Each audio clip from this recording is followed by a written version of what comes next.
And now, here's another episode of On Campus with your host, Coach Mark. Hey, it's Coach Mark here today, coming to you from Harrisburg, Pennsylvania, where I sit down with ESP owner Dave Brixius. Now, Dave is a wealth of information.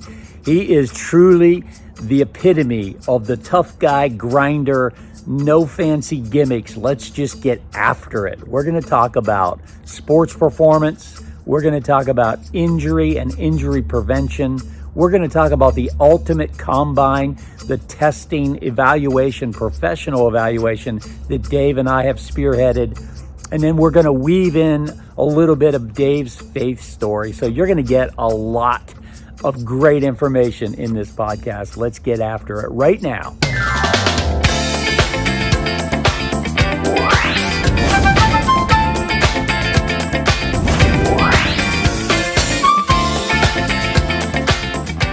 Dave, what a pleasure. Mark, it's my pleasure, man. I appreciate it. Thank you so much. Oh, I've been looking forward to coming down here and talking about things that matter to the people that are watching, parents with young athletes. They want to be the best athlete they can be. They want to be the best baseball player they can be. And this is your wheelhouse. How long have you been working with athletes? Athletes, 23 years, going on 24. Wow. And so how did you get into this? I started therapy first, and I saw there was a need. Yeah. Why are we having therapy when we should be doing more to mitigate it before it happens? Yeah. And I could see that kids were struggling with, speed. So they weren't making a team, or they weren't as good as they possibly could. They didn't understand how to develop speed or strength or certain things like that, but how to do it in the right manner. Yeah. Okay, not as a bodybuilder, but how to do it correctly. Right. So that's how I first got into it. Yeah. Learning from the injuries that I saw in therapy to now, let's mitigate these so we don't have this issue, but also how do we improve our performance? Yeah, great. So, I have to say, this is old school as far as your facilities, and I love it because this is what I grew up with. Yes. It wasn't fancy or anything. It was just like get in there, grind it out, and get the work done. Is that sort of like the blue-collar mentality here? Correct. I wanted something different because everybody went to these nice looking gyms, these climate controlled, beautiful facilities that have the lounges and all. When I tell the athlete, I said, your job is to get in there, work hard, get done what you need to, and then you're done. Yeah. I don't need you staying around. You got other things to do. Your parents got things to do and things like that. So when they come in, in the summer, there's no air conditioning. So it's blazing. Mm-hmm. You know what I mean? But they come in and work. They understand. And in the winter, we turn the heat on, but we don't turn it very high. Yeah. It's cool. Yeah. And they come in, and I said, well, it's cold in here. I'm like, yep, work harder, and you'll feel fine. And they do. Yeah. And they leave sweating, and they're ready to rock and roll, and they feel great. But it's just that different. I always say it's like a Rocky IV mentality. Yeah. You know what I mean? He's up in Russia, nothing fancy. He's just getting it done. Yeah. So, this is a subject we didn't talk a lot about, but being comfortable, being uncomfortable. Like, are you into I know you are, so it's a loaded question, but being uncomfortable, pushing yourself to be uncomfortable. The reason I'm saying this, Dave, and we can just jump right into this culture we're in of people striving to be comfortable. Yes. Yeah. What can you say about young athletes? Like, how do they teach themselves to get uncomfortable? Yeah, it's unfortunate that we live in a society that we live in today because everybody, like you said, wants to get to a point of comfortable and retire at age 50 or 60 or whatever and then not do anything or just live this, extravagant life. And I always go back and I'm like, well, that's not what the Bible says at all. Yeah. So I refer a lot of stuff back to the Bible. Yeah. He says, work till the day you die. I'm not saying you have to go and kill yourself, you know what I mean, working like that, but you got to be uncomfortable. That's how you grow. And I keep telling every single parent and every single kid, you grow by failing and learning from those failures and being uncomfortable, getting outside. The kids who come, and we talked about this, to my outside workouts, they get uncomfortable. Right. I mean, there's days that it's 80 degrees out in the morning, and it's hot as all get out, to 6 months later and it's freezing at 20 degrees. Yeah. And they're picking logs up and stuff. And to be clear for our listeners, you're talking about your Earth Strong. Yes, my Earth Strong workout. Yeah. So I want to hear about Strong. it. Yeah. So we do that, but I talk about this uncomfortable because that's where you're going to get better. Yeah. If I did everything comfortable, life would be too easy and I never get anything accomplished. Yeah. And you had to go through it, through your work. You had to get uncomfortable to figure out, hey, I'm getting a little too comfortable here. I need to change jobs or I need to change positions. I need to change something. That's how you grow. But for some reason, our society has told kids, don't do that. Yeah. And I want to keep this positive, but you've been in this 23 years. So over that 23 years, Have you seen a trend of people shying away further and further from being uncomfortable, like pushing themselves hard, like, or do you think kids are still exactly the same way they were when they were 23 years ago? I think it's the area and how you're brought up. Yeah. I really do. I really think it starts with the parents, how they bring them up. Do they make them, put them in uncomfortable situations? Yeah. If a parent does that, then the kid tends to be like, all right, I can handle this. Right. If not, then they tend to have a hard time, and then they complain, and then they, I didn't get this, I didn't get that. Well, you didn't work hard enough. It's not hard. It's not rocket science, but that's what it is. So have kids changed? Yes. I think you have less kids that are at toughness, but there are still kids that are very extremely tough. Yeah. Can you build that toughness? Yes, you can.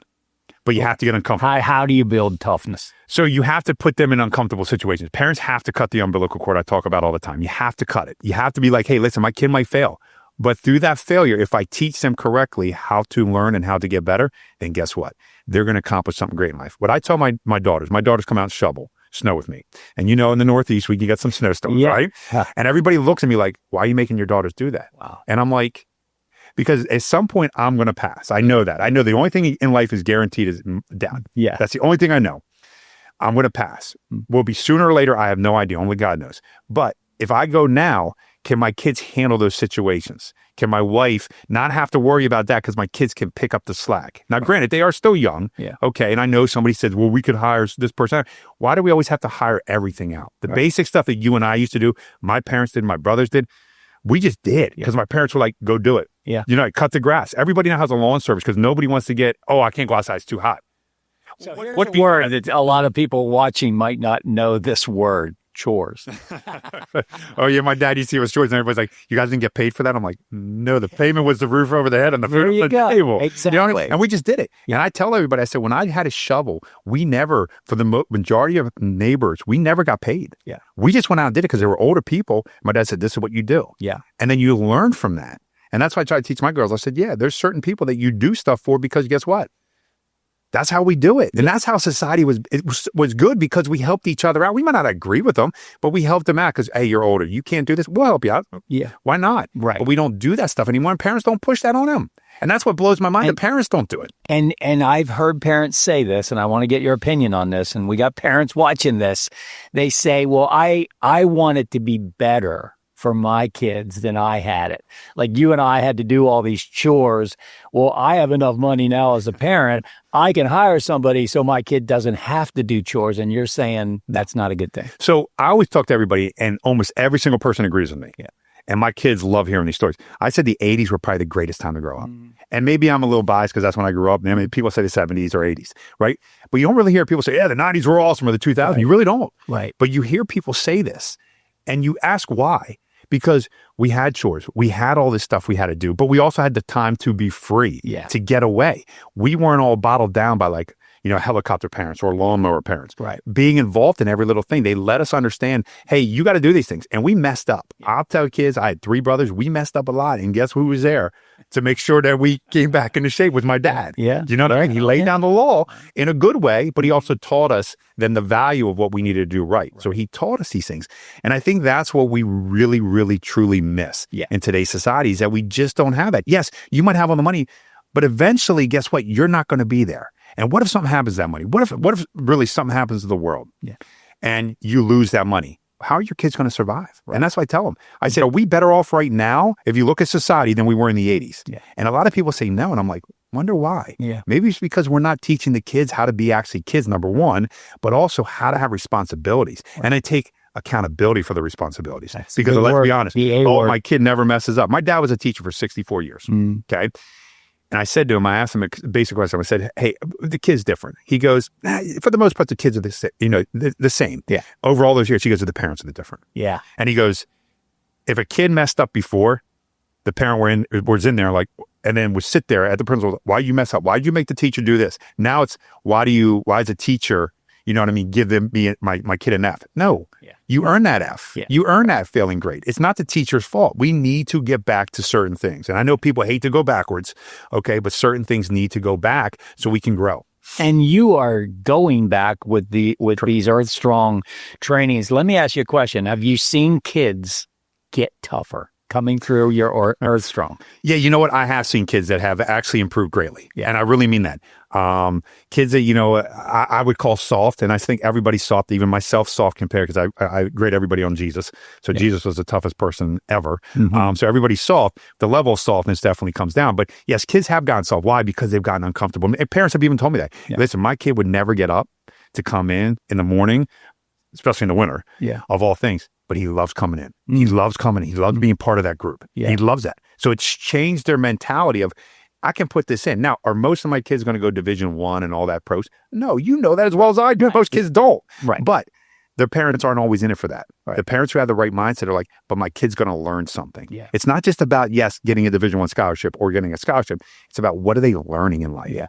So how can they improve later on so they can be better people in society? Yeah, absolutely. So when you're doing the Earth Strong events, because I see them on Facebook, and I want to come to one of them. But I actually want to be tested. I want to find out at 62, have I gotten soft, and you'll be probably the first one to tell me, Mark, wow, that's all you can do? Come on, push yourself a little bit, right?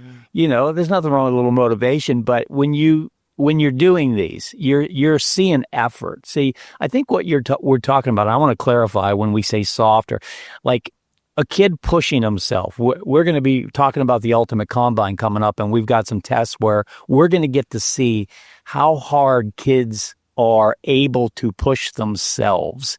So when I think of being soft, I think of kids who don't push themselves very hard at all. I had a college coach literally say this to me. He said, Mark, I swear, if some of these kids coming in, and this is a Division I guy, bringing in talented kids, he goes, if some of these kids get a mosquito bite on their elbow, they can't pitch. Yeah. So that's what we're talking about. Yeah, it's that mentality. And you're right. It's that effort. What effort are you putting in? Yeah. That's the one thing I said. Every single person has the same. Yeah. And this is the one thing. You might be a better baseball player, and you are. You would destroy me in baseball. I don't even know how to throw the ball. I probably couldn't even catch it, right? Right? We all have different gifts. God had given us different gifts. Yeah. But one thing he gave every single one of us was effort. Yeah. And when people don't use it, that's what I consider soft, because it gets me upset. Right. I'm like, you're taking a gift that God gave you, that every one of us has. All you have to do is utilize it to the best of your ability. I'm not asking you to do what I do. Yeah. I never come out and say, pick up the heaviest log that I do. Yeah. I don't. Yeah. Pick something up and challenge yourself. Right. And we have 50, 60-year-olds that come and do this. Yeah. And you should watch them. I have some kids that, stud athletes, and they look at them like, holy geez, that guy would destroy my dad. Yeah. You know what I mean? Because of what he's doing. Right. And it's nothing heavy or crazy. It's just that they keep pushing themselves. Yeah. And that's what I'm talking about. Because you can't be soft when you do that stuff. Right. Because you got uncomfortable. Yeah, it might not be the same way as somebody else, but you're pushing yourself to be better every single time you pick something up or do something. So here's the $1 million question, I think. What keeps people from being that way? What keeps them being soft? What influences? You see a kid and you say, hey, see how many push-ups you can do in a minute, and he gets to 12 push-ups and he's feeling a little bit of burn here, and he's like, I'm done. Yeah. Like, what keeps that kid from pushing on? What influences? It's a lot of influences. It's peers. Yeah. It's what we developed the phones. Yeah. Let's be honest. Yeah. The phones, electronics and stuff. Kids don't get out and actually enjoy their life. Yeah. And what I mean by that is that, so kids are off from snow. Yeah. And, I asked them what they did, and they all told me the same thing. Nothing. And I'm looking at them like, dude, we used to be outside for hours sledding. Yeah. But we had a shovel first, and then we got sled. And I'm like, we were out there for hours. And I took my daughter, because I have a huge hill here. Very blessed. And we went sled. Yeah. And I had a blast. I had an absolute I'm like, dude, this brought me back, man. This is so much fun. You know what I mean? Yeah. But I think that's one of the things that we miss is we just don't challenge. Like you said, we've gotten so comfortable, and everybody says you have to do it this way. Why? Yeah. What was so wrong with that time? Like everybody wants to say that time was so bad. I'm like, the 80s were great, man. Yeah. We did so much fun stuff. Some knucklehead stuff, but we did so much fun stuff. Yeah. Well, I think about parents that are concerned about their kids getting injured, pushing themselves too hard. Hey, we just have a lot of people that don't understand the human body enough to know that you can push it pretty hard. And I'm not saying risk injury, and we're going to talk a lot about injury today as well. But, kids get a little bit hot, in the summer, and let's all go over under the shade tree because I saw a bead of sweat coming down Johnny's face. You know what I'm talking about. It is. It has become a problem in our society that we just accept these things to be it. When I played soccer, we never had breaks for hot. Like, it was hot out. Yeah. When halftime came, that was your break, and then the end of the game. Yeah. My daughter's playing. It's like, all right, 20 minutes in, break. And I see the end. I was like, was that halftime already? And like, no, it's a break. And I'm like, break for what? Like, I'm honestly confused, but it's like, it's too hot. And I'm like, what are we doing? The body is so resilient. I think that's the problem. It's that people really don't truly understand the human body. And it's deeper than what people want. But if we don't push it, how can we ever know what we can do? And I agree with you. You don't push it to a extent of hurt. But because of our lack of movement, kids of today, that's why there's more injuries. That's one of the reasons. There's many reasons, but that's one of the reasons, because they're not moving enough. They're not doing the basic free play, as I call it, getting out playing tag. If you want to get faster, the number one way to do it, go play tag. Nothing else. You don't need me. You don't need you. You don't need anybody. You don't need another coach. Go play with your friends tag. And I guarantee your speed will go up, and your reaction and your agility. And it's the basic, simple, free way to do it. Do you remember as a kid, I'd see you on the playground and say, I bet I could beat you in a race. Exactly. Boom, we're going to line it up and go. We're going all out, dude. If I lose or you lose, you know what? There's nobody there yelling at me. How did you lose to that kid? It's just like, okay. And then I'm mad, and I'm going to go work. And then I'm going to come back and beat you to the next time. And that's what made you great, because you challenged yourself. And I think kids don't do that. I don't want to challenge. Like, when I ask kids to come to the Earth Strong, they don't want to come. And I think the number one reason, it's not because it's early or it's cold, because they don't want to be embarrassed. Oh, well, that Pierce here, I might be embarrassed because I'm not lifting as heavy as that guy. I don't care. You're out here. That means you mentally now have beaten so many different things. And don't tell me it's sleep, because everybody can go to bed at 8. You choose not to get to sleep, to get up early. That's your choice. And you have choices in life. But that was your choice. And boy, we could go down this rabbit hole, but my parents weren't that involved in my any early days athleticism. I wasn't like doing things to please my parents all the time. If I got punched in the face on the basketball court at the playground, I didn't go running home and tell my mom and dad. If I won a race, they didn't know. If I lost a race, they didn't know. So I kind of got used to, and I know you did, that's the real world that we're living in. I think a lot of parents have sheltered their kids from that real world. Correct. And then someday they're going to actually be in the real world. And we hear a lot about that generation where once they're into that world, they're struggling a lot. So, man, there's so much more I want to talk about. I want to get into injury and injury prevention.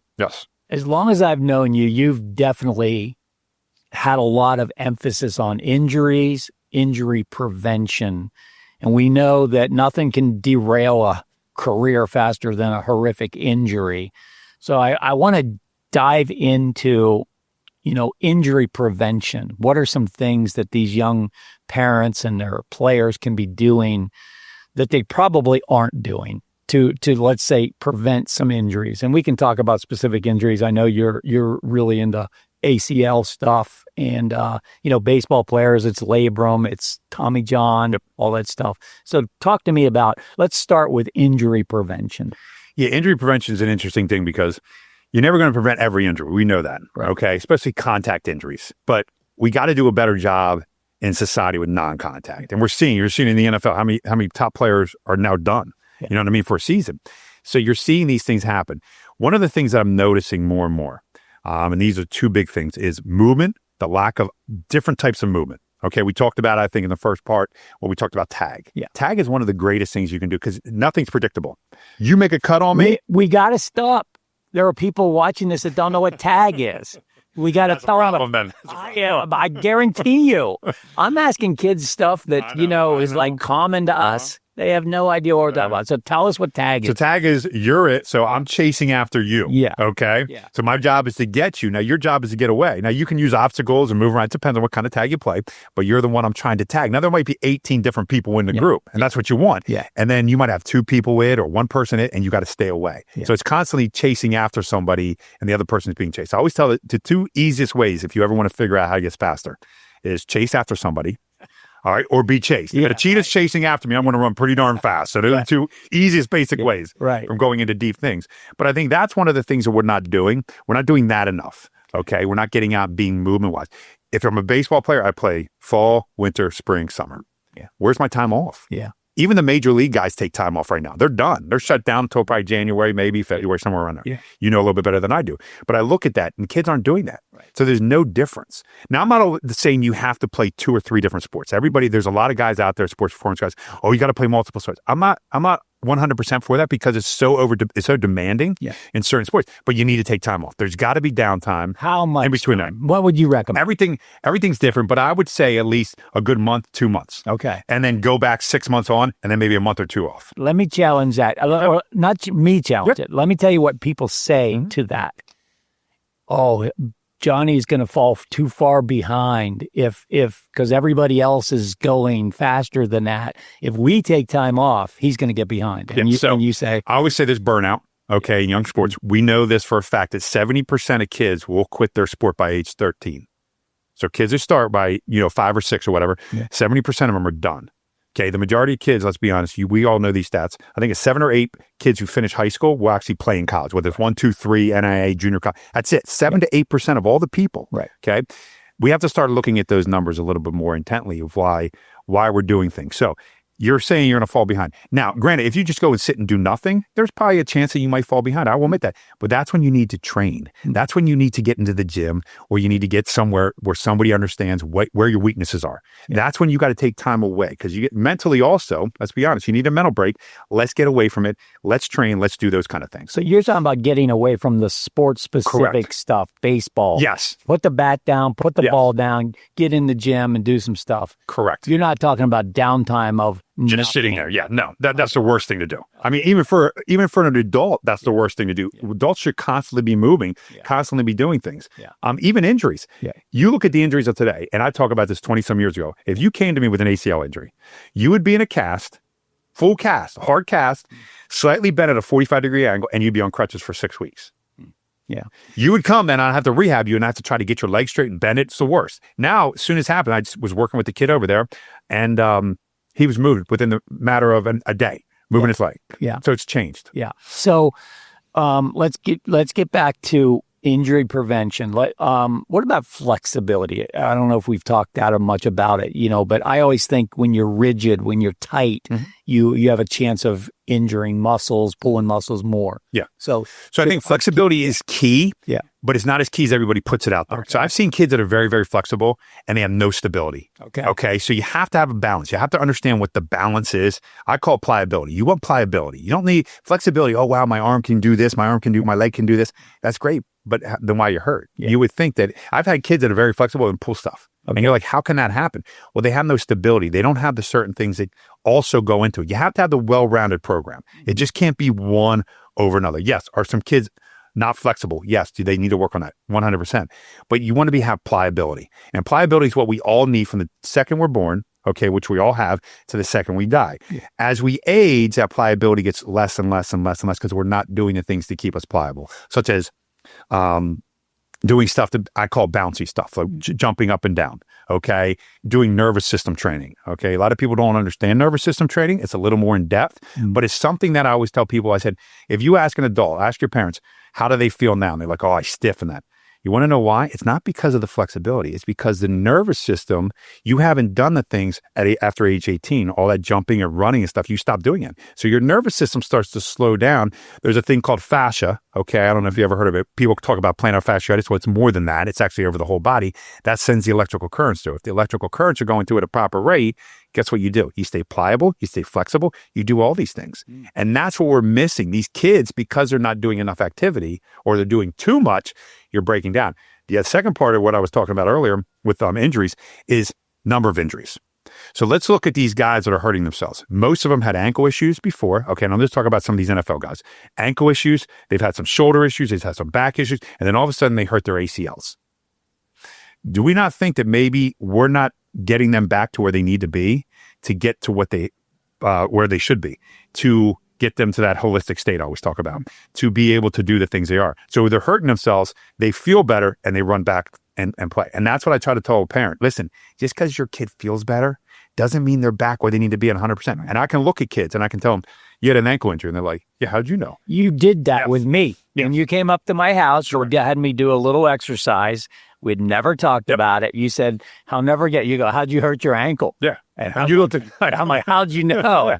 Did you read something about me? No. And so that leads me into something about evaluation. Correct. Are you able to do evaluations to determine risk of injury? Yeah. So interesting you brought that up because I just took a course and there's a gentleman out of Minnesota, very well-known strength coach, phenomenal in the field, named Cal Dietz, phenomenal guy.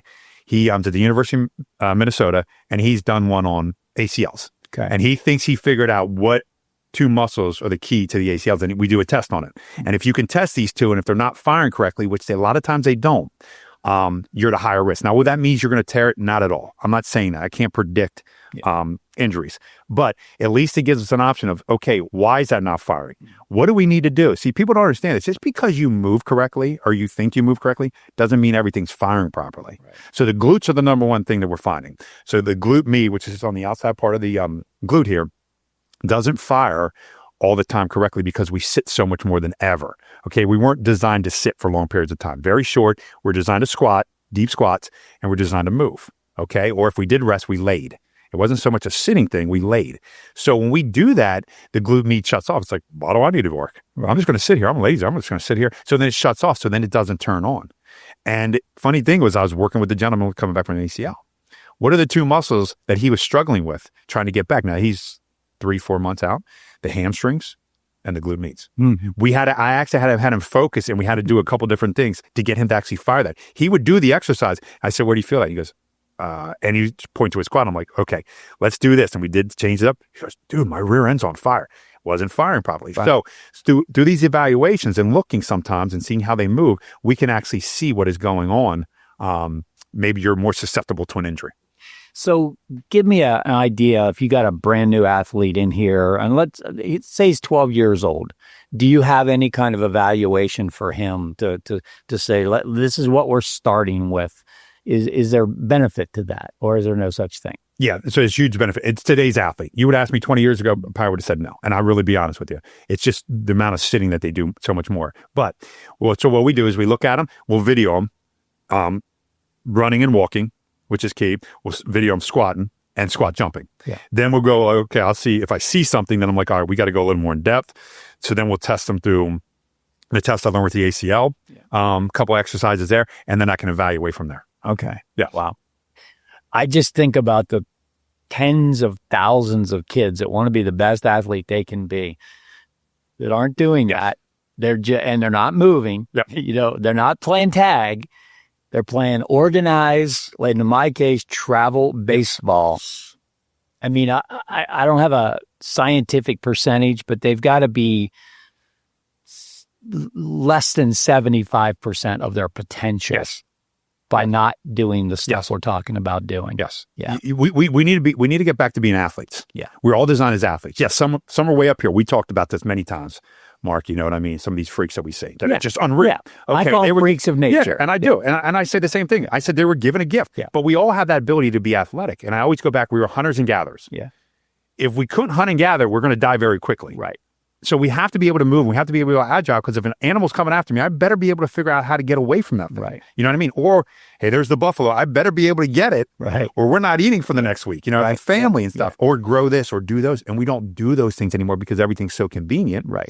And stuff. So we have to get back to being great athletes and then build upon, now I'm a baseball player. Right. Now I'm a football player. Now I'm this. But we lost that athletic because we're telling a kid 6 years old, oh, you're going to be in the MLB. Yeah. Yeah. Well, your kid doesn't even, doesn't even know any, from left to, left to right. And they're spending more time in the batting cage. Correct. Than anywhere else. Yes. And so for the parents listening, I just hope this message comes so clearly. He just said it. We need to get back to building athletes. And some of them choose to be baseball players. We're going to develop some baseball skills. There certainly are those. Yes. But we're not going to play very long if we're not a good athlete. Yes. Basic skills. Yeah. Basic everyday human skills. Absolutely. And what I've seen, Dave, is a lot of the kids that I've worked with were above average talent-wise, and they got to the next level. But even then they struggled because they weren't as skilled as they needed to be. Correct. So we got to have this nice balance and be the best athlete we can be, which is guys like you are pumping out amazing athletes. I mean, you've trained guys that play MLB, right? You tried NFL guys. NFL. Any other sports? Basketball. Overseas basketball. Pro basketball, yeah. So I mean, you're at the highest level of seeing what these athletes are doing. So that I just love that. Now let's revert back to parents watching this, hearing us talking about training their kid as an athlete.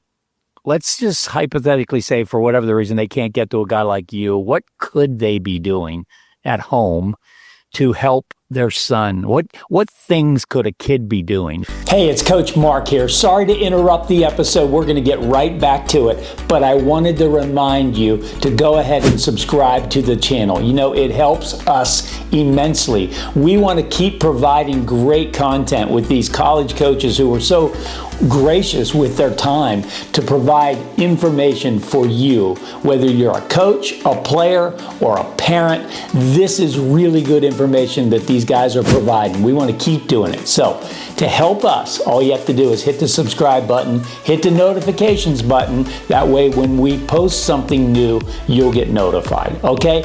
I thank you in advance. Now, let's get back to the show. Yeah, you want to just do the basics. Yeah. Can they squat? You know what I mean? If you said, hey, Dave, I'm going to send you this video of my son, I'd tell you what to do, okay, online. And I would be like, okay, this is what I need to see. I need to see their squat. Have them just squat, take a video from face on, have them run, and then I could break it down. But if you don't have that ability, what you do is look at them squat. Can they get into a deep squat position? Most kids can't, because most kids have to open their feet, their toes way up to get down to deep squat. You have to be able to deep squat. Yeah. Now, I'm not saying you have to have a bar on your back. That's totally different. But you got to be able, that's going to show you mobility, pliability, all that kind of stuff. Can you do a push-up? We talked about this. Yeah, how many kids cannot do a push-up? Yeah. You know what I mean? A basic, yes, correct. Basic military-style push-up. Yeah. And I'm not talking about anything crazy, right? How many can do that? How many can do a dip? You know, a basic dip, even a bench dip. I'm not asking you on a machine, but a bench dip, like straight out, going up and down. And even a pull-up. Or if you can't do a pull-up, fine, I understand. Can you do a dead hang? Yeah. Can you just hang there? How long are you hanging for? These are basic things that you start with, and then you gradually build up from there. But if you can't do some of these things, you're going to tell a kid to go in and swing a bat. You're going to tell them to do this. Now, granted, swing is a little different, but you're going to tell them to do all these things, but they can't do basic. These are human movements that God gave us. These are human movements that we should be able to do. If I fall down the ground, guess what? I need to be able to push myself up. Yeah. I need to be able to dip. I need to have some strength. If I'm hanging from something, we all did it. When we were young kids, we hung from trees all the time. You know what I mean? Yeah, we'd jump. Parent would yell at us sometimes, you know what I mean? When we'd fall out of them, but we did those things. They were basic things that were designed inside of our bodies. Yeah. You don't have those anymore with kids. Look at the jungle gyms. Have you ever gone by a playground lately? Yeah, nobody around. They used to be packed with kids just running and jumping. You can get hurt on those things. I know. And they changed them. I'm kidding. No, I agree with you, but they changed them up. Yeah. And right over here, they used to have the high swings, real high. And I tell my kids, I'm a little crazy. Yeah. And I jump off. You know what I mean? I'm a little nuts. Yeah. You know what I mean? I would do it. The kids don't always do it. Sometimes they jump to me. But they shorten them down. Yeah. And now they only go like half a height. And I'm like, and then they were like, well, it's for safety. And I'm like, oh gosh. There we go. Yeah. I'm like, dude, what are we doing? It's crazy. Some people might think we're throwing caution to the wind. I promise you we're not. We both have kids. Yes. We both want their safety and their wellness and their health. But we also, I know for a fact, we're able to navigate this with pushing our kids, keeping them safe and healthy, but understanding there are limits that we can reach out to that are not dangerous. Sure. And I just think there's a lot of people that aren't reaching out to those, we're not those getting levels. Close. Right. Yeah, I think potential. I think that's what I always tell. Yeah. One of my sayings is unleash your potential. Yeah. Yeah. Now, my potential is different than yours. Yeah. Yours is different. So we never know what our potential is. And I always tell people, I say, we'll never reach the potential. Yeah. And they all look at me like, well, why'd you tell me to get there? I'm like, you should be pushing constantly every day, that every day is a better day. Yeah. You know, only God knows your potential. He's the only one. You can continue to push towards that, but I don't think he ever wanted us to reach it because that kept us uncomfortable to reach that level. Yeah. And that's why we keep growing. Right. As long as we're willing to do that. Yeah. Let me give you a couple more home things that I'm helping kids do. And we haven't talked about any of this. I really want your professional opinion. Jump roping. Awesome. Love it. Phenomenal. I love it. There's a lot of that bouncy, twitchy stuff. Love it. Yes. what does it, I mean, I've heard people say things like it's great for hand-eye coordination. It's great for endurance. It's great for, even your lymphatic system. Correct. Yeah. So any kind of bouncing will definitely help the lymphatic system. Jump roping is one of the best things for really anything. Now, if you don't have a jump rope, which are very, they're not expensive, but just bounce. Yeah. Jump up and down. Yeah. That will actually start to work on things. Okay. To actually do it. So I call them pogo hops. Yeah. And you're just bouncing up and down. You don't have that hand-eye quite perfectly there, but you're getting a nice bounce system in there.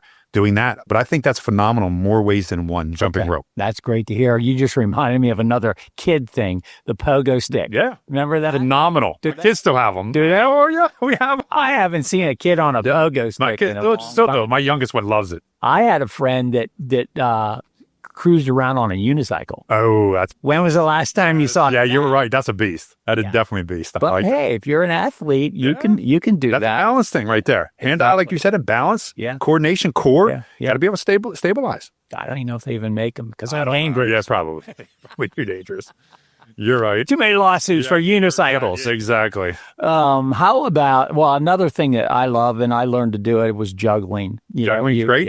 Yeah. Like you said, hand-eye coordination. Here's one thing that I took a course on Alzheimer's, and I understand a lot of kids aren't going to have Alzheimer's right now, but maybe their parents do. Yeah. The more you do, with coordination and things like that, the less chance you're going to have Alzheimer's or dementia because it constantly works the brain, and that's the key. Working the brain is just as important as working the body. Yeah. Okay, and that's what I call Earth Strong. It's the spirit, mind, and body all coming together. So these things can all help out, not just now, parents.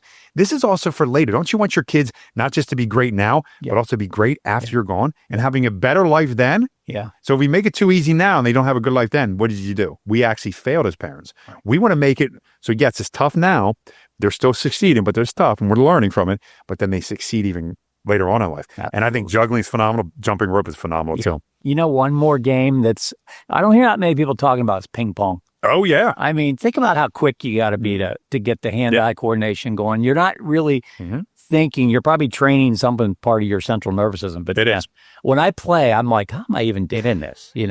That's crazy. It is, but that's a great one because they also talk about that with dementia patients. Oh, really? People who actually do racket sports, pickleball, tennis, racquetball, and ping pong have a less likelihood of having it because of having to, like you said, the nervous system constantly working and then the brain having to fire. Where do I put my foot? Where do I put my hand? All that kind of stuff. Awesome. Yeah. Dave, you and I met about, last summer, and we talked about a concept called the Ultimate Combine.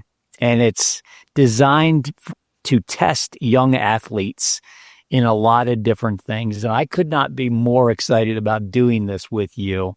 We're going to be doing one over Martin Luther King weekend here in Harrisburg, Pennsylvania. You and your staff are spearheading it. So if you could share with our audience, what excited you about the idea of a combine for young athletes, especially baseball players? Yeah, I think the combine that we're going to do, isn't your typical combine. Now, there's some certain things in there, no question about it. But I think what got me excited was to see where people are at. Yeah. You know what I mean? Because we come up with some different exercises, different evaluation tests that we're going to do. That's what really got me fired up because you came with the idea. You said, Dave, let's put something together that's different. Yeah. You know what I mean? Yeah. That's just not the typical 60-yard dash. We will have that in there, but not just the typical things and then get the kids out there. We want to see athletes. Yeah. I want to see how athletic kids are. You know what I mean? And see where some of the breakdowns are so we can mitigate injury. I'm tired of seeing kids get hurt. I really am. I've been a passionate person for 15 to 20 years. Why do I get upset sometimes when people don't listen? Is because I'm tired of seeing kids get hurt that don't need to be hurt. Right. Non-contact injuries do not have to happen in this day and age. Contact, different. Yeah. But we have so much technology, and yet kids are being hurt more than ever. And I think when you came up with this idea, I said, let's run with it. Let's go, because we need to find out, and everybody should find out, hey, this is where I'm weak. This is what I need to work on to improve. Yeah. So, I mean, if you remember the slogan that we came up with is now you know. Yes. And I still love that. I just think that is because if we were to go out and ask people, and I want to talk specifically about some of the things we're going to do at the Combine, but if we were to ask them about some of the things, they would have no clue of what we're talking about. So they don't know. Mm-hmm. They have no idea. But after the Combine, it'll be now you know. And I get excited about okay, here, I'm going to say to these kids, and you probably will too, this is the worst you're ever going to be at this. Correct. This is your baseline. Yes. We do a standing broad jump, and we see that you're not very explosive at all, especially maybe compared to kids you're in your age group or something. Now you know. But that's when the magic begins. Correct. That's when you get to do something about it. How Correct. would you possibly do something about something you didn't know? Exactly. Yeah. And I think that's key because knowing, then you can then develop what I need to work on. Now, I'm not always for all these tests and stuff like that, but the ones that we came up with, I think are really going to nail down every aspect of what an athlete needs. Yeah. Okay. Does that mean, hey, just because I didn't perform really extremely well on this test and I'm bad? No, but at least gives you an idea of, okay, maybe I need to improve in this area so I can get better and then continue to improve as an athlete that we said. And then I work on my skills for whatever sport I'm playing, whether it's football, soccer, baseball, whatever, that I can get better then. Yeah. Because I have a coach like you or somebody else teaching me those skills. I call them advanced skills, but the basic skills is what I'm missing because the foundation. I always talk about a pyramid. I said, if I don't put the pyramid down, the base down, the pyramid's not going to last. Right. You know what I mean? And that's what we do because we jump to the advanced skills here and then the base is broken, then we fall apart. Well, you remind me, one of the tests we're going to do is going to be a balance, flexibility, and strength test. We talked about it a little bit earlier. We don't need to demonstrate it right now, but we are going to test these athletes something very simple to do, but it's going to be very telling. And here's the caveat to this. When I have tryouts, I ask kids to do this. Out of 100 kids, there might be 3 that can do it. So 97 kids can't. But they're the same kids that the parents are asking to make ridiculous plays on the field that require what? Strength, balance, and flexibility, and they don't have it. Yes. So we're literally, I say this to parents all the time. Is it fair to ask a kid to make a play at shortstop in the hole when he doesn't have the strength, balance, or flexibility to make it? But parents aren't thinking that. They're like, Johnny, why can't you make that play? Yeah. That's what we got to get to. Yes. Like we're identifying that, you're not capable of doing that. Yeah, and I think that's key because then that's how you develop something and you can develop and become better at it. And if you now you know what you said, it's key to our successes in life. You know what I mean? If I don't know if I'm a bad math student and I never take a math test or I never do it, how do I know? Right. But yet that's what you're asking. That's what the parents are asking. Well, you didn't make that play. Well, he can. Or he can't swing a bat right because his reaction time is off. We developed a reaction time. Guess what? Then all of a sudden he's hitting the ball and you're like, where'd this kid come from? So are we going to be testing reactions? Yes, we are. Oh, yes, we are. I got a reaction test that we're going to do, which is something that nobody else really does. Yeah. So we're going to actually do it. So this combine's actually going to bring that out because I think that's key. I don't think any combine that I've ever seen really works reaction. Right. And I think it's so important.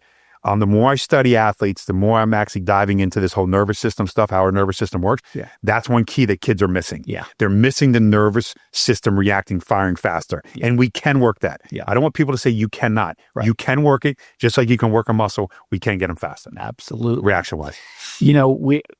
I don't want to give all the secret sauce away, but I mean, we're going to talk about grip strength. Yes. How many people know their grip strength? Okay. Probably nobody. Do you know a baseball player at the higher levels that doesn't have strong hands? No, they don't. But a lot of these kids, you ever had a kid shake his hand dude. And it's dead fish. It's the dead fish. It's like, I hold their hand and I go, come on, squeeze. I'm the same way. Yeah. Yep. Yeah. But, some of them don't have strong hands, So, we are going to do the 60 because that's the standard in baseball. And it's a good test to see speed. Top end speed, right? Exactly.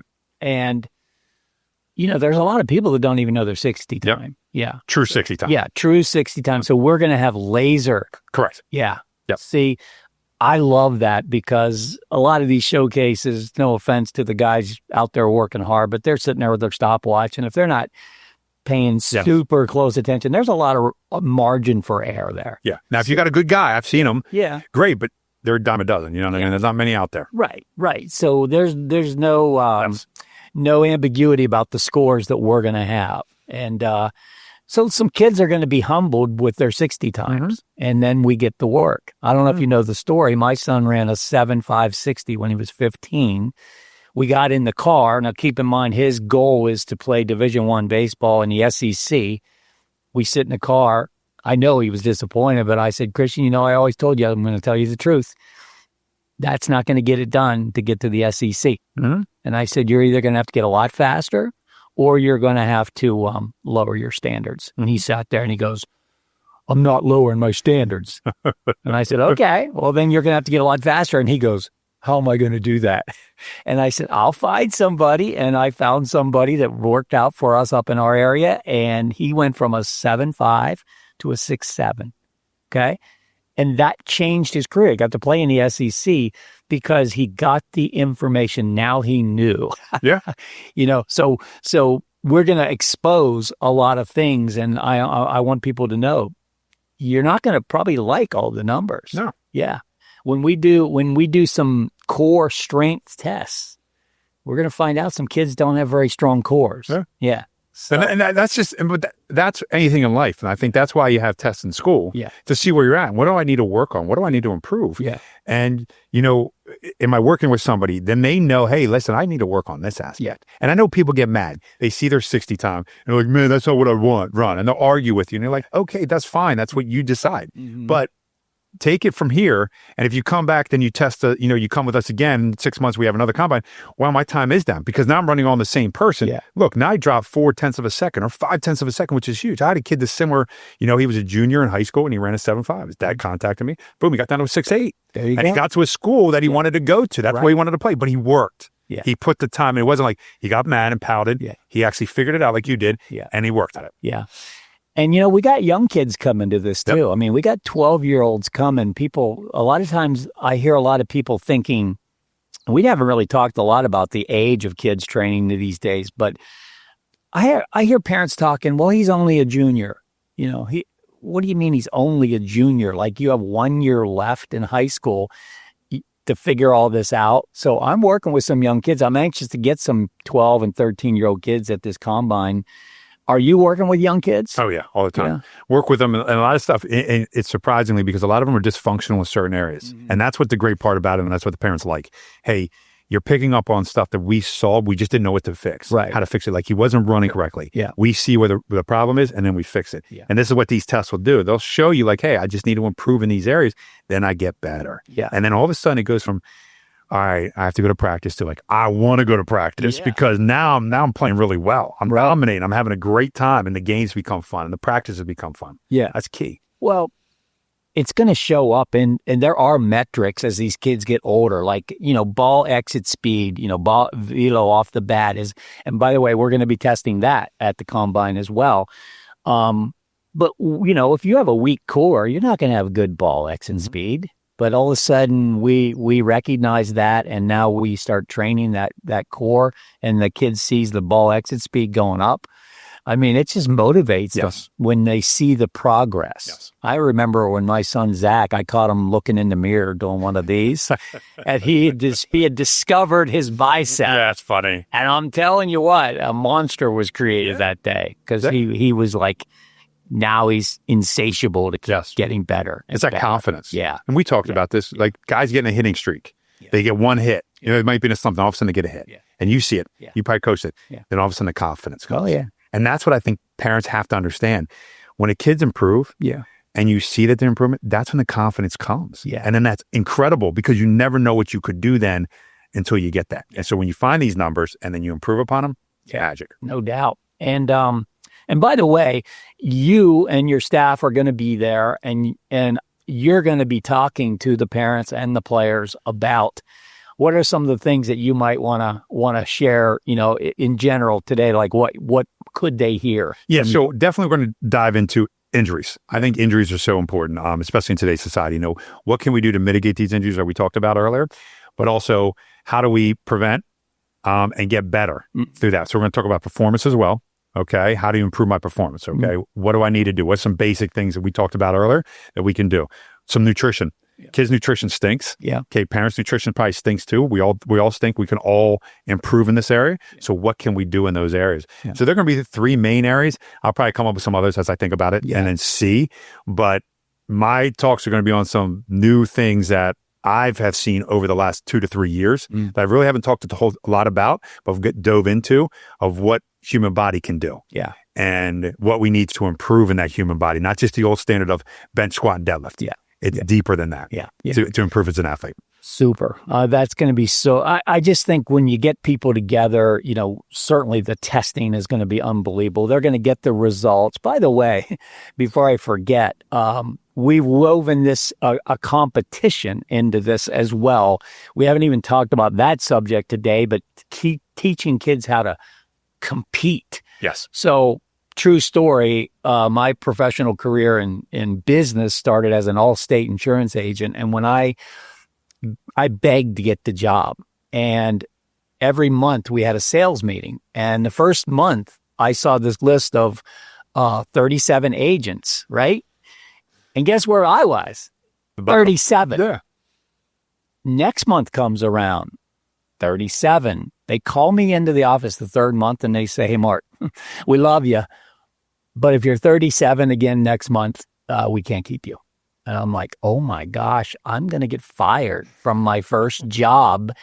But I think about that. There it is. Yep. It wasn't a popularity contest. It wasn't anything. It was just production. So I want to teach people, there are kids all across the country going to be doing this. We're taking this all over the country to do it. And we're going to be able to show them where they stand. And I think it's going to be like top third, middle third, bottom third. Mm-hmm. How do you feel about that? Like, there are a lot of people that, I don't want anybody to see my where I stand. Yeah. And I think that's good because that's competition. Yeah. And whenever I go talk to my teams that I work with, okay, and I've worked with hundreds of them, one thing that I always say is competition brings out the best. Yeah. When you eliminate competition, you never strive to be better. Yeah. You know what I mean? Because you don't know what you're going against. Right. It can be competition with yourself. It can be competition with somebody else. In this case, yes, you might be in the bottom third. You don't need to be there, though. Yeah. You can work yourself, just like you were 37th. Yeah. I guarantee you worked yourself all the way up to the top. A year later, not to brag, I was number one. There you go. But that's what it was. Yeah. But it took that look, oh, crap, I'm 37th? Yeah. Ooh, I need to do some work. Yeah. That should be a light bulb in everybody's head. You know what I mean? When I first started, I can't tell you how many times I failed in business. But it started to make me realize, like, wait a second, I need to do X, Y, and Z better. Yeah. You know what I mean? I played college basketball. I'm very blessed to be able to play. But I wasn't very good. I had to outwork everybody to get from here, not playing, to starting. Yeah. And it took a lot of time, but it took work on my end to get to that point because I didn't want to sit that bench. I didn't want to watch a game. I wanted to play. Yeah. And I wanted to do that. So I think competition is one thing that we've taken away from a lot of sports. Yeah. You know what I mean? And out of life. And it's not a good thing. Competition is great. Well, one of the things that I don't like that are being done with rankings is a lot of them are more like an opinion of, where all these kids go to these showcases. I'm not going to mention any names of the organizations running them, but the more you go, the more you have a chance of working your way up. And a lot of it is somebody's opinion. Correct. This is not anybody's opinion. Nope. This is going to be 14 different scores that are put into an algorithm to come up with a score, which puts you in a ranking system. There's no opinion to that. Yep. You want to move up.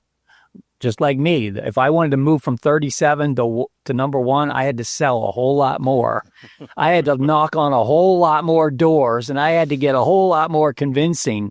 And I did because I knew where I stood. That was a wake-up call, which reminds me of one other subject. And I wanted to get your opinion on this. People think they're good athletes. Yes. Every parent I talk to, I love them to death, but what are they all? Johnny's a really good athlete. What do you think of that? I think there's a lot of good athletes. Yeah.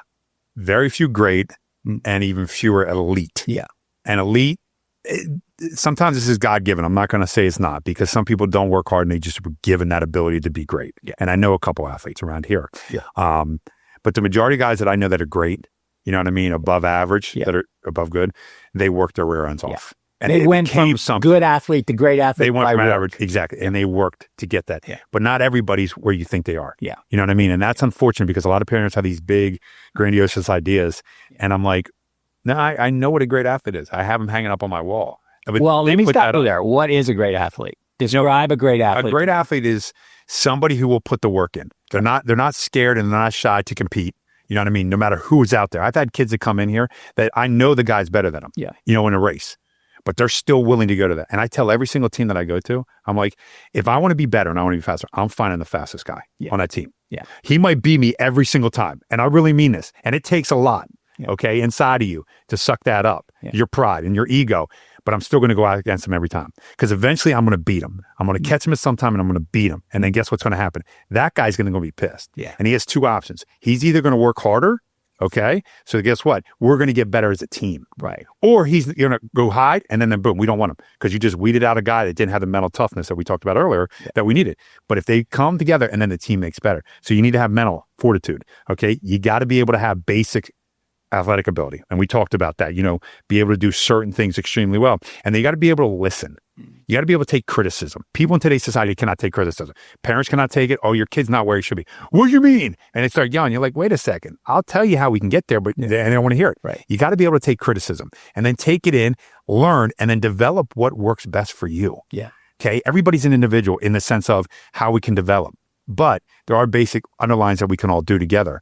But you have to be willing to listen and take the critiques. And if you do that, I'm telling you, sky's the limit. I have a coach. I have a guy who teaches me in business. And everybody said, but Dave, you are a coach. Exactly. If I knew everything, I wouldn't be here. Right. I'd be on an island somewhere, done. You know what I mean? Because I'd be a quadrillionaire. I don't know about you. You know what I mean? Maybe not. But that's what it would be. But I'm saying you have to be able to take criticism. And my guy, he calls me out. Yeah. He calls me out.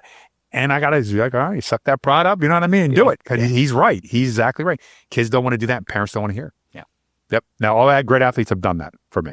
Dave, I'm sure there are a lot of people listening to this right now going, oh my gosh, I wish I could work with this guy. I'm feeling that when I'm going to come down to the earth strong too. But how, if somebody's watching this, first of all, tell us about your facility here in Harrisburg. And then I think you do remote training. Tell us how that works. Yeah. So my facility here in Harrisburg is just on an old farm. I bought an old chicken coop. Changed it over. Like I said earlier, it's a Rocky style facility. Yeah. You know what I mean? There's no glamour, no glitz, nothing like that. We just get to work. Yeah. I developed a program for each individual. Okay. So it's not coming in. Now, some of the exercises will be the same. I'm not going to lie to you. Yeah. But you're coming in with certain things or your injuries or this and that we feel through the evaluations. And then we develop that program for that. And I'll take the input of the parent as well as the kid. So I'm not just all about me. Hey, I really want to work on this. Okay, well, how do I build that in with what they really need? Yeah. And we do that. Our remote stuff is a lot of people contact me and say, hey, I can't get to you. We'll come up with a program online. I have a whole library of exercises or I'll have to develop some things. So certain things I'll see and it might not be in that library. So we have to put that things together. Main thing that I really try to focus on now with a lot of athletes is reaction skills. Mm-hmm. Okay, how can we get athletes to be more reactive? Also, how do we mitigate injuries? Or if you do have an injury, how do you come back quicker? Right. And that's one of my main 3 areas that I really focus on with kids and athletes of all ages. But that's the areas that we really try to focus on. But our online stuff, you can just reach out to me. We usually talk. I usually have you do a couple of videos for me that you can film right there. You send them to me and then I look them over. Okay, this is what we need to do. That's fantastic. So you have a website? Correct. EXSP. So E as in Edward, X as in X-ray, S as in Sam, P as in Paul.biz. Okay. We'll definitely put that down in the link as well. And if you live in the Harrisburg area, I'm sure you have people coming from far and wide in this area, 1-2 hours, not too much to drive to come to a guy like you, I would think. But if you live in this area, by all means, you are taking on new clients. Correct. Okay. And if you're remote and you want to work with Dave, you have a link in the bottom to do that. Fantastic. Well, I want to finish even though all of everything we just talked about is super, super important. I know you're a man of faith and I'm a man of faith, and that is even more important than what we're talking 100%. About. Tell me your faith story. I grew up always believing in God. Yeah. There's no question about it. I always believed in it. And about 6 years ago, maybe 5-6 years ago, that's when my, I called a come to Jesus meeting was with him. Going down a dark path, different things in my life. My body had finally started to fail from all the stupid stuff that I did, heavy lifting wise and all that kind of stuff because, I didn't do things properly. My back, I remember I tell people all the time that come into me and see me with, back pain or whatever. I'm like, I remember when I could not get out of a car. It would take me 2 to 3 minutes to move my leg out of a car. And I said, that's not an exaggeration. I'd have to almost physically pick it up and it would hurt constantly. And it went on and nobody could figure out and tell me what was wrong. Everybody said, well, just lift more, do this. And I said, that's not working.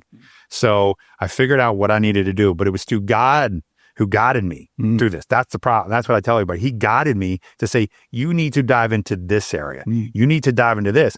But not only physically was I broken, spiritually I was broken, and mentally I was broken. And so that's when we had our big thing. And then I started thinking more, I'm like, yeah, I believe in God, but do I obey him? Mm.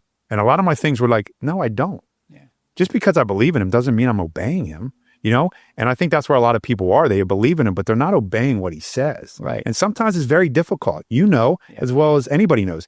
It's hard to follow that, especially in a society that we live in. We're rebellious by nature. Exactly. And you see society tells you to go the exact opposite. Yeah, right. You know, thinking that, oh, that's the fun life. That's the good life. Yeah.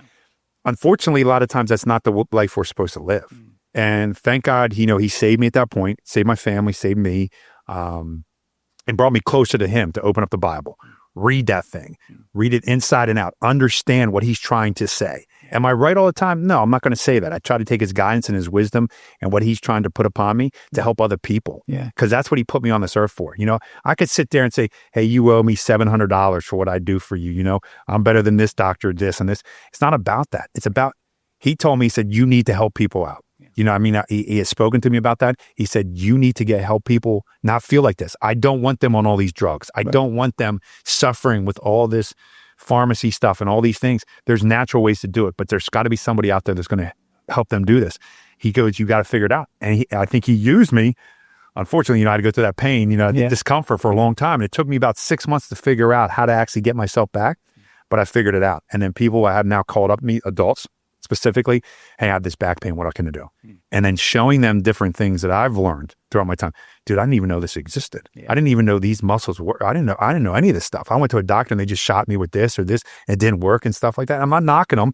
It's just a different way that I approached it. But it's through him. Yeah. And I never take any credit. I said, I didn't do anything. Dude, even my athletes. Yeah. I said, the guys who made the NFL, I didn't make it. Yeah. And I said, it had nothing to do with me. It had to do with you. Right. You listened. You worked your rear end off. You did the things that were asked of you and you earn that. Not me. Yeah. You know what I mean? I said, you did it. And I said, when a person heals, same thing. And I always go back to one thing that I read, and it was 5 years ago. And it came from John 5:6. And the quote was, do you want to be made well? That's what Jesus said to the guy sitting outside the pool. And if you read that part of the passage, that guy was sitting there for 38 years to be healed. He could not get into the pool. And the only time that you could get healed is when the angel came down, spun the water up. He jumped in, but he had to be the first one in. He could never get in because he couldn't move. Mm-hmm. So Jesus sees him and he asks him that question. And this is where Earth Strong came about. This is what people don't understand. This is where Earth Strong all came, the saying, the slogan, the spiritual, mental, and physical. He said yes. The guy said yes. There was the faith. He had faith. That was the spiritual part. He had the mental part that lasted 38 years. Right. That's pretty tough. Yeah. Okay. But the physical part came after that. And kids are like, well, what do you mean? He goes, he had to have the physical ability to then stand up. Mm-hmm. And I said, when I put those three together, I'm like, that's what every single human being's missing. That's why we don't heal. Right. That's why we don't have complete healness in this world, is because we don't have all three in place. Right. When those three are in place, complete healness comes, complete wholeness of God is there. And I'm like, this is what we miss. Some of us have one, some of us have two. Very few of us have all three. And I truly believe that we're supposed to live much longer than we live. 120, 150, 170. And people think I'm nuts. Not on drugs, not all like diseased out, healthy. God didn't want us to die at age 70, all diseased and all beat up. He wanted us to live much longer, but we have to do more with our bodies. We have to move more. We have to take the Bible, read the Bible, understand. I know you do because I see you post the stuff. You know what I mean? So you're taking the Bible and understanding it and then diving into it and applying it to our lives. If we did that, I'm telling you, and this is why I'm so passionate. This is why I get so fired up. I want people living to 120. I really do, on average. That's the average, but healthy. Yeah. Not disease-filled for the last 50 years, right. like we do now. When people think of living to 120, they're picturing some decrepit person that can't move because that's what they're used to seeing people even at 70, 80 years old. Yes. You're talking about quality of life through those years. Yes. And it's possible. And I believe 100% that that's possible as well. But we got to make some changes. Major changes. Yeah. But life. Man, I love your story. I love your passion. You are living your best life. You are right where God wants you. I'm blessed. And it's so awesome. You are inspiring a lot of people. I've enjoyed our talk today. No, I appreciate you. Like I said, I'm blessed. My wife's the best in the world. I have two beautiful kids. I have great people like you in my life. I have other people that, you know what I mean, that you can call and talk to and stuff. And it's just amazing. You know what I mean? Like I said, you don't have to live pain riddled out and, isolated and unworthy of your life. You just got to find the people and you just got to believe. Yeah. And then open that Bible. Well, let's hope people are listening carefully, because that is the formula for success. Yes. Thanks, Mark. I Thank appreciate you it. Man. I so appreciate you much. coming down. Thank you so much, Absolutely. man. Looking forward to the combine. Absolutely. Fired up for that. Come out through the combine. Yeah, 17th. Okay.